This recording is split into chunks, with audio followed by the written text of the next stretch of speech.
कंपनीमध्ये जी खंडणी मागितली, पहिली खंडणी मागणारा हा रमेश घुले, आवादा कंपनीच्या अधिकाऱ्याला अपहरण करणारा हा शिंदे नावाचा अधिकाऱ्याचं अपहरण यांनी केलं होतं. एका हॉटेलमध्ये नेऊन त्या अधिकाऱ्याला मारहाण केली होती. नंतर त्याला त्या अधिकाऱ्याला नगर जिल्ह्यात नेऊन तिथं मारलं होतं.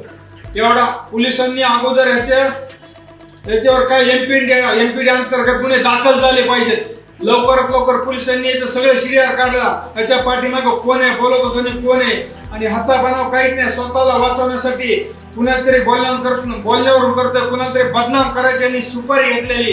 ह्याचा पहिल्यापासून धंदा. ह्याच्यावर बघा सगळे बलात्कार, खंडणी, चोऱ्या असे गुन्हे दाखल आहेत. वाल्मी कार्डांसोबतचे सुद्धा तुमचे फोटो जे आहेत ते सोशल मीडियावर व्हायरल केले जातात आणि त्यावरती आरोप केले जातात वेगवेगळ्या प्रकारे तुमच्यावर. बोलणं काल प्रशासनाला दिले ना, त्या आंदोलनाच्या पत्रामध्ये दिलंय, निवेदन जे दिलंय ना, त्याच्यामध्ये सगळी पुरेपूर माहिती दिली आहे मी.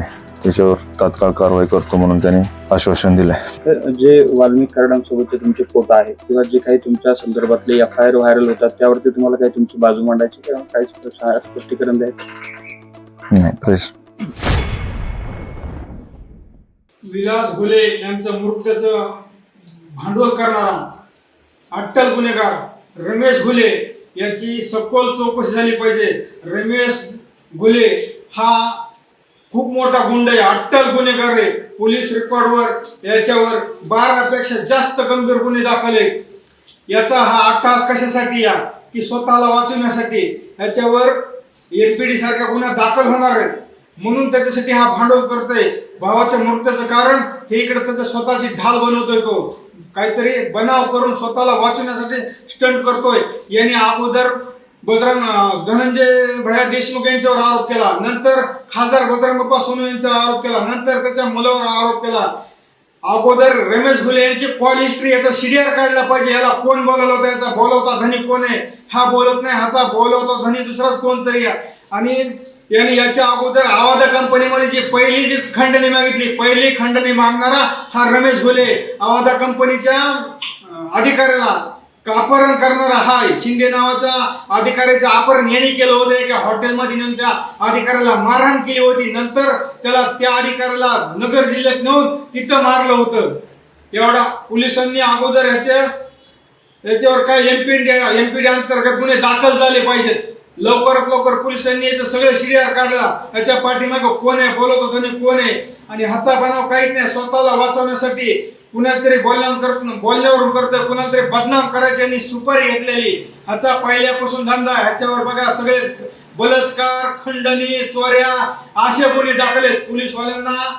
पोलिसवाल्यांकडे आमची मागणी प्रशासनाकडे याच्यावर एमपीडी अंतर्गत गुन्हा दाखल झालाच पाहिजे. तुमच्यावर 12 पेक्षा जास्त गंभीर स्वरूपाचे गुन्हे दाखल असल्याचं बाळासाहेब पाथरकर या व्यक्तीने म्हटलंय आणि त्याने असं देखील म्हटलंय की हे सगळं तुम्ही भांडवल करताय, राजकारण. साप चुकीचं आहे, सगळं चुकीचं आहे. तुमच्यावरती एमपीडीची कारवाई होणार होती आणि ती पुढे कारवाई करावी असे देखील त्यांनी म्हटलंय. साप चुकीचं आहे हे सगळे. या संदर्भात तुम्ही आता काही पोलीस अधीक्षकांकडे कळवणार आहात का की अशा पद्धतीने वाल्मी कार्डांसोबतचे सुद्धा तुमचे फोटो जे आहेत ते सोशल मीडियावर व्हायरल केले जातात आणि त्यावरती आरोप केले जातात वेगवेगळ्या प्रकारे तुमच्यावर? बोलणं काल प्रशासनाला दिले ना, त्या आंदोलनाच्या पत्रामध्ये दिलंय, निवेदन जे दिलंय ना, त्याच्यामध्ये सगळी पुरेपूर माहिती दिली आहे मी. त्याच्यावर तात्काळ कारवाई करतो म्हणून त्यांनी आश्वासन दिलंय. जे वाल्मी कार्डांसोबतचे तुमचे फोटो आहेत किंवा जे काही तुमच्या संदर्भातले FIR व्हायरल होतात त्यावरती तुम्हाला काही तुमची बाजू मांडायची किंवा काही स्पष्टीकरण द्यायचं? नाही, प्रेस त्याच्यावर काही स्पष्टीकरण द्यायचं नाही. ह्याच्यावर फक्त दाबण्याचा प्रयत्न केला जातोय. ह्या विषयातून कसं डायव्हर्ट करता येईल ह्याचे प्रयत्न चालू आहेत. मी होणार नाही. त्यांनी कितीही काही बदनामी केली तरी मी ह्या न्यायालयीन लढ्यातून माग हटणार नाही. हा सगळा दबाव आणण्याचा प्रकार सुरू आहे असं तुम्हाला म्हणायचं? 100% दबाव टाकण्याचा प्रयत्न करतात. आवादा कंपनीमध्ये जी खंडणी मागितली, पहिली खंडणी मागणारा हा रमेश घुले, आवादा कंपनीच्या अधिकाऱ्याला अपहरण करणारा हा शिंदे नावाचा अधिकाऱ्याचं अपहरण यांनी केलं होतं. एका हॉटेलमध्ये नेऊन त्या अधिकाऱ्याला मारहाण केली होती. नंतर त्याला त्या अधिकाऱ्याला नगर जिल्ह्यात नेऊन तिथं मारलं होतं. एवढा पोलिसांनी अगोदर याच्यावर काय एमपीडी अंतर्गत गुन्हे दाखल झाले पाहिजेत. लवकरात लवकर पोलिसांनी याचं सगळं शिडियार काढला. त्याच्या पाठीमागं कोण आहे, बोलत होतं आणि कोण आहे, आणि हाचा बनाव काहीच नाही. स्वतःला वाचवण्यासाठी कुणाच तरी बोलण्यावरून करतोय, कुणाला तरी बदनाम करायची आणि सुपारी घेतलेली. ह्याचा पहिल्यापासून धंदा. ह्याच्यावर बघा सगळे बलात्कार, खंडणी, चोऱ्या असे गुन्हे दाखल आहेत. वाल्मी कार्डांसोबतचे सुद्धा तुमचे फोटो जे आहेत ते सोशल मीडियावर व्हायरल केले जातात आणि त्यावरती आरोप केले जातात वेगवेगळ्या प्रकारे तुमच्यावर. नाही बोलणं काल प्रशासनाला दिलंय ना, त्या आंदोलनाच्या पत्रामध्ये दिलंय, निवेदन बी दिलंय ना, त्याच्यामध्ये सगळी पुरेपूर माहिती दिली आहे मी. त्याच्यावर तात्काळ कारवाई करतो म्हणून त्यांनी आश्वासन दिलंय. तर जे वाल्मी कार्डांसोबतचे तुमचे फोटो आहेत किंवा जे काही तुमच्या संदर्भातले FIR व्हायरल होतात त्यावरती तुम्हाला काही तुमची बाजू मांडायची किंवा काही स्पष्टीकरण द्यायचं? नाही प्रेस विलास घुले यांचं मृत्यूचं भांडवल करणारा अट्टल गुन्हेगार रमेश घुले याची सखोल चौकशी झाली पाहिजे. रमेश घुले हा खूप मोठा गुंड आहे, अट्टल गुन्हेगार आहे. पोलीस रेकॉर्डवर याच्यावर 12 पेक्षा जास्त गंभीर गुन्हे दाखल आहेत. याचा हा अट्टहास कशासाठी या की स्वतःला वाचवण्यासाठी. याच्यावर MPD सारख्या गुन्हा दाखल होणार आहेत म्हणून त्याच्यासाठी हा भांडवल करतोय. भावाच्या मृत्यूचं कारण हे इकडे त्याचं स्वतःची ढाल बनवतोय. तो काहीतरी बनाव करून स्वतःला वाचवण्यासाठी स्टंट करतोय. याने अगोदर धनंजय भैया देशमुख यांच्यावर आरोप केला, नंतर खासदार बजरंग बाप्पा सोनू यांच्यावर आरोप केला, नंतर त्याच्या मुलावर आरोप केला. अगोदर रमेश घुले यांची कॉल हिस्ट्री याचा शिडियार काढला पाहिजे. याला कोण बोलवलं होतं, याचा बोलवता धनी कोण आहे, हा बोलत नाही, ह्याचा बोलवता धनी दुसराच कोणतरी.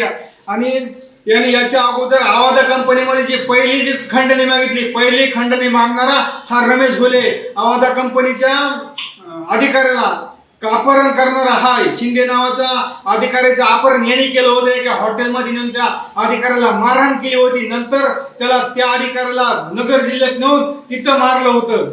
एवढा पोलिसांनी अगोदर याच्यावर काय MPD अंतर्गत गुन्हे दाखल झाले पाहिजेत. लवकरात लवकर पोलिसांनी याचं सगळं शिडियार काढला. त्याच्या पाठीमागं कोण आहे, बोलत होतं आणि कोण आहे, आणि हाचा बनाव काहीच नाही. स्वतःला वाचवण्यासाठी कुणाच तरी बोलण्यावरून करतोय, कुणाला तरी बदनाम करायची आणि सुपारी घेतलेली. ह्याचा पहिल्यापासून धंदा. ह्याच्यावर बघा सगळे बलात्कार, खंडणी, चोऱ्या असे गुन्हे दाखल आहेत. पोलीसवाल्याकडे आमची मागणी प्रशासनाकडे याच्यावर MPD अंतर्गत गुन्हा दाखल झालाच पाहिजे. तुमच्यावर 12 पेक्षा जास्त गंभीर स्वरूपाचे गुन्हे दाखल असल्याचं बाळासाहेब पाथरकर या व्यक्तीने म्हटलंय आणि त्याने असं देखील म्हटलंय की हे सगळं तुम्ही भांडवल करताय, राजकारण. साप चुकीचं आहे, सगळं चुकीचं आहे. तुमच्यावरती MPD ची कारवाई होणार होती आणि ती पुढे कारवाई करावी असे देखील त्यांनी म्हटलंय. साप चुकीचं आहे सगळे. या संदर्भात तुम्ही आता काही पोलीस अधीक्षकांकडे कळवणार आहात का की अशा पद्धतीने वाल्मी कार्डांसोबतचे सुद्धा तुमचे फोटो जे आहेत ते सोशल मीडियावर व्हायरल केले जातात आणि त्यावरती आरोप केले जातात वेगवेगळ्या प्रकारे तुमच्यावर? नाही बोलणं काल प्रशासनाला दिलंय ना, त्या आंदोलनाच्या पत्रामध्ये दिलंय, निवेदन बी दिलंय ना, त्याच्यामध्ये सगळी पुरेपूर माहिती दिली आहे मी. त्याच्यावर तात्काळ कारवाई करतो म्हणून त्यांनी आश्वासन दिलंय. तर जे वाल्मी कार्डांसोबतचे तुमचे फोटो आहेत किंवा जे काही तुमच्या संदर्भातले FIR व्हायरल होतात त्यावरती तुम्हाला काही तुमची बाजू मांडायची किंवा काही स्पष्टीकरण द्यायचं? नाही प्रेस त्याच्यावर काही स्पष्टीकरण द्यायचं नाही. ह्याच्यावर फक्त दाबण्याचा प्रयत्न केला जातोय. ह्या विषयातून कसं डायव्हर्ट करता येईल ह्याचे प्रयत्न चालू आहेत. मी होणार नाही. त्यांनी कितीही काही बदनामी केली तरी मी ह्या न्यायालयीन लढ्यातून मागे हटणार नाही. हा सगळा दबाव आणण्याचा प्रकार सुरू आहे असं तुम्हाला म्हणाल? 100% दबाव टाकण्याचा प्रयत्न करतात.